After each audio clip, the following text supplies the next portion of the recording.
My husband always looked down on me and was uncooperative in our married life. Every now and then he'd say, "You should be grateful to me, a high earner," and belittle me, a vocational school graduate.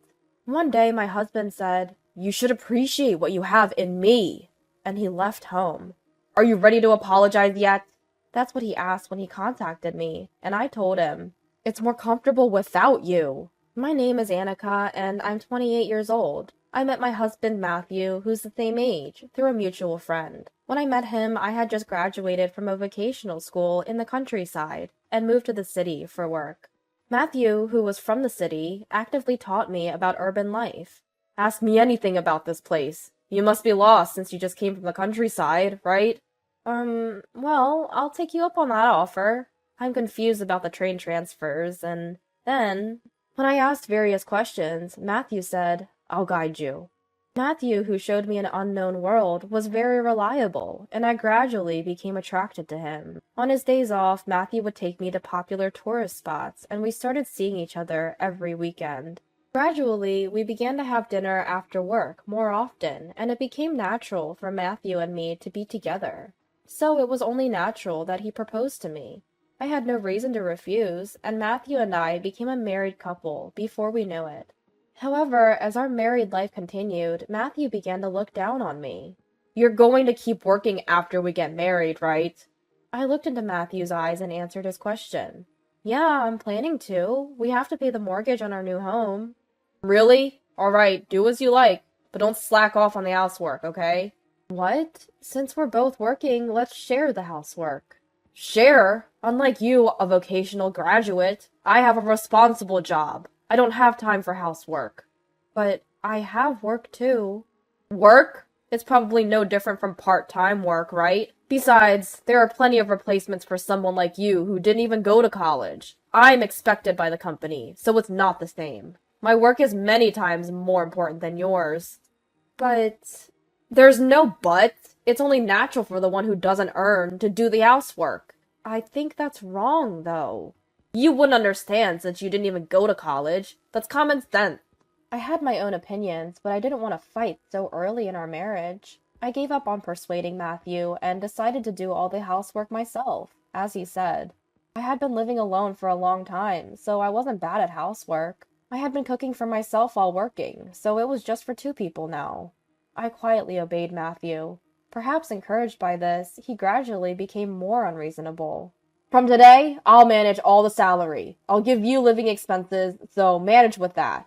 We had moved our savings to a joint account before marriage, and after marriage, we planned to use our money carefully and gradually increase our savings. But Matthew suddenly said, "I'll manage everything."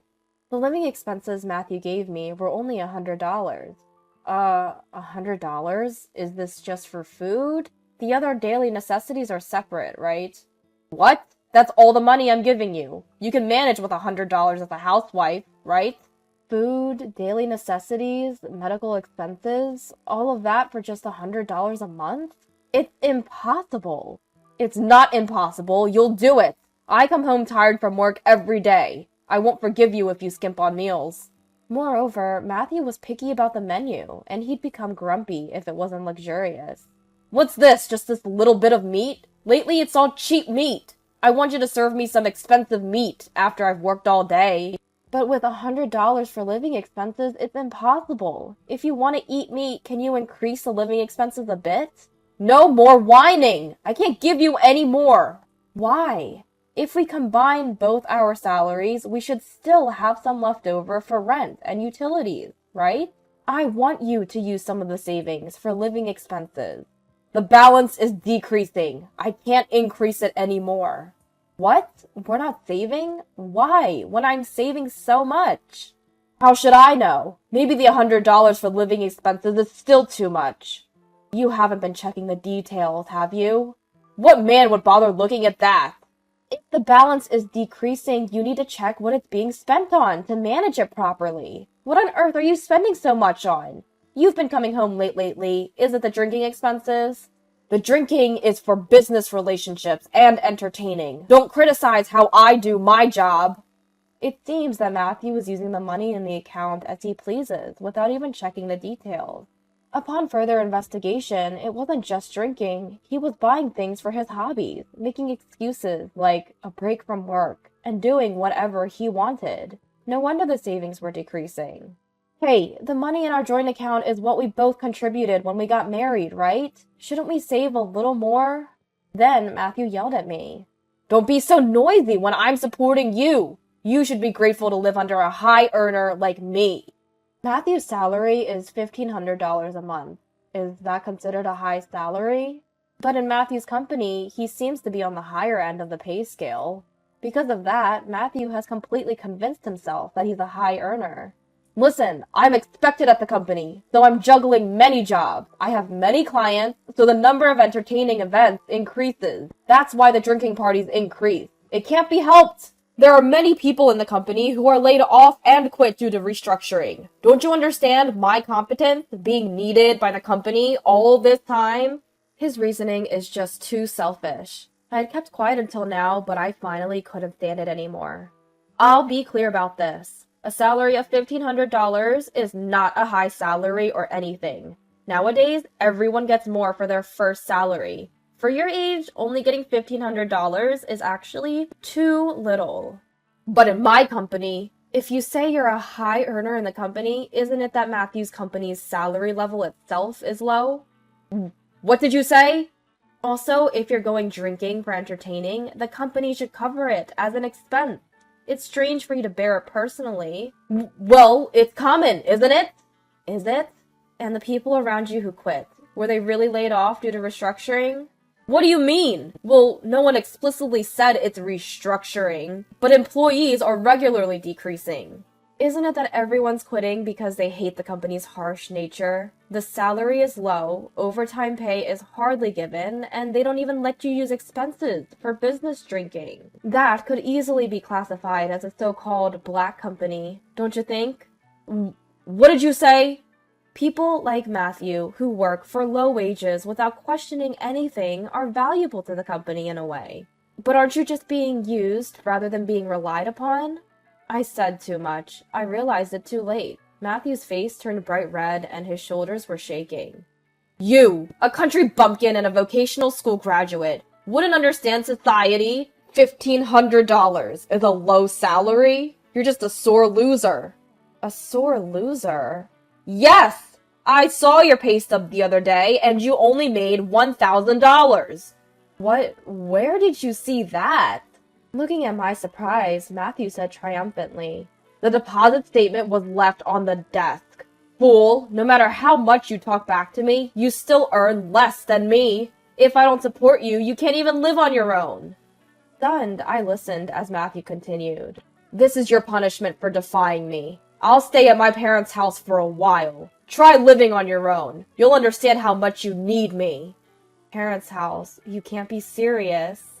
I'll take both the joint account and my personal account passbooks and cards. You'll manage with just your earnings, won't you? With that, Matthew quickly packed his things and left. After he left, I started living alone. Living by myself, I quickly realized how comfortable it is. There's no one to complain about the menu when I cook. I can make whatever I want to eat. Since Matthew was the one who mostly messed up the room, cleaning is a breeze when I'm alone. Without a husband who drinks and comes home every day, I don't have to spend extra money. Would it be better if he's not here? Just when I started thinking that, Matthew called. Hey, are you alive? I thought you, being so stubborn, wouldn't come crying to me, so I called.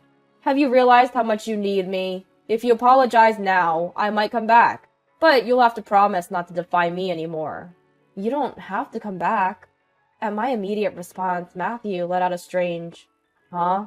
I realized something after being away from you and being alone. It's better without you. Stop talking nonsense. How do you plan to live on your own? You can't live on $1,000, can you? What you saw wasn't my salary statement, but the amount paid for expenses. My company, unlike Matthew's, doesn't skimp on expenses. Expenses, you say? Yes, my salary is $4,000. What? $4,000? How can you, a vocational school graduate, earn that much? I practiced a lot of practical work at vocational school to become immediately employable, and the company allowed me to obtain many useful certifications. Thanks to those qualifications, I received offers from companies I wanted, and I've been promoted smoothly since I joined the company, thanks to the specialized skills I learned at school. So, I think a $4,000 salary is a fair amount, and it's a natural result. How can you, a vocational school graduate, earn more than me, a university graduate? You always look down on a vocational school graduate, but Matthew, your university is just a 4-year institution and practically unknown, right? Person who brags about being from a third-rate university just because it's a 4-year institution probably wouldn't be hired by a decent company. Maybe a company with harsh working conditions like yours would find you easy to handle. After all I've done to support you, how can you say that? You don't understand anything. Your salary alone couldn't possibly maintain this lifestyle. No matter how much we save on living expenses, $1,500 can't cover rent, utilities, your drinking expenses, and shopping for hobbies. If it weren't for my salary, we would have gone bankrupt long ago. You never said a word about this before. You were the one managing the account, right? I assumed you noticed. I'm surprised you had no sense of urgency even though the balance was steadily decreasing. I didn't have time to look at that all the time. Both our salaries are our money. Yes, that's true. I didn't care who earned more, as long as our savings were growing. I had no resistance to using my salary for our future. But it seems that my salary was not going into savings, but was all spent on your drinking parties and shopping for hobbies.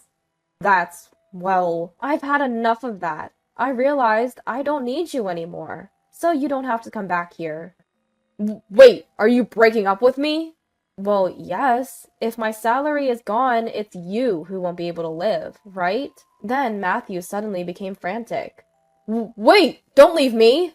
What a quick change from his earlier arrogance about supporting me. I threw his words back at him.